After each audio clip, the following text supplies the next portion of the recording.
Hi, I'm Rita Wilkins, also known as the Downsizing Designer. Welcome back to my weekly 5 in 5 series where I share 5 quick tips in just 5 minutes on living a simpler life and also minimalism. You're going to love this one today. It's called The Fastest Way to Declutter When You Don't Know Where to Start. So, you want to declutter, but every time you get started, then you get stuck. You look around, you're ready to begin, but suddenly it just feels like too much. It's too overwhelming, and then you get stuck. But what if I told you there's a simple way to break through that resistance, a method that will get you moving fast? So today I'm going to share the fastest way to declutter when you don't know where to start. So let's not waste any more time and let's just get started. Tip number one is start with the no-brainers. So this is actually kind of fun. So one of the biggest reasons that people get stuck is overthinking. You don't have to start with the sentimental things or the big decisions. Just start with the easy stuff. So grab a big trash bag and walk through your house and look for the obvious things, the junk mail, the old magazines, anything broken, things that you instantly know you don't need. There's no stress, there's no tough choices, there's just momentum. My second tip is the one surface trick. So instead of trying to tackle an entire room, focus on just one surface. It could be your kitchen counter, your bathroom vanity, your nightstand, your coffee table. These high traffic areas do tend to collect clutter pretty fast, but they're also pretty fast to clean up.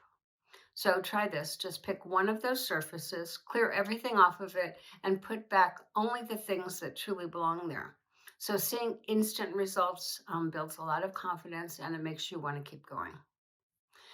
My third tip is use the 5 item challenge. So when you feel paralyzed by too many choices, just simplify the process. Pick just 5 things to remove, and that's it. So set a timer for 5 minutes. Challenge yourself to look for 5 things that you can toss, you can donate, or you can relocate. And if you feel good about that, then try for 5 more. Small steps can give you the momentum that you might need. My fourth one, you're going to like this. It's get moving, literally. So sometimes thinking about decluttering is more exhausting than the actual process itself. So if you're feeling stuck, it helps you to get your body moving. So try this. Turn on your favorite music, set a timer for 10 minutes, and then just start. Don't plan it, don't overthink it. Just move through the space, remove what's in the way. Declutter in motion makes decision making much easier.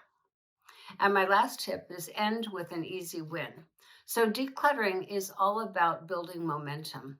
And the best way to keep the momentum going is to have a small, satisfying win or victory. So if when you're finished, take out the trash, drop a donation bag in your car so you can get it over to the donation center, organize a tiny space like a drawer. That sense of completion is huge. It'll make you feel accomplished and you're going to be all set for tomorrow. So another real quick tip is if you like checklists like I do, you'll actually get motivated and you'll get a kick out of checking off things off of your list. So decluttering doesn't have to be overwhelming. So start small, start easy, and let that momentum carry you forward.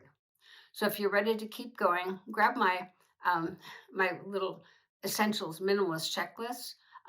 It's only $2.99. It's a step-by-step guide to help declutter without the stress. So, and if this video helped you get unstuck, please pass it forward to someone else that might also be stuck and need a little bit of motivation to get started. Also, please hit the like button and please subscribe to my channel because that's going to keep me coming here every single week. So, and until then, I'll see you next week, of course. Just keep it simple and keep it moving.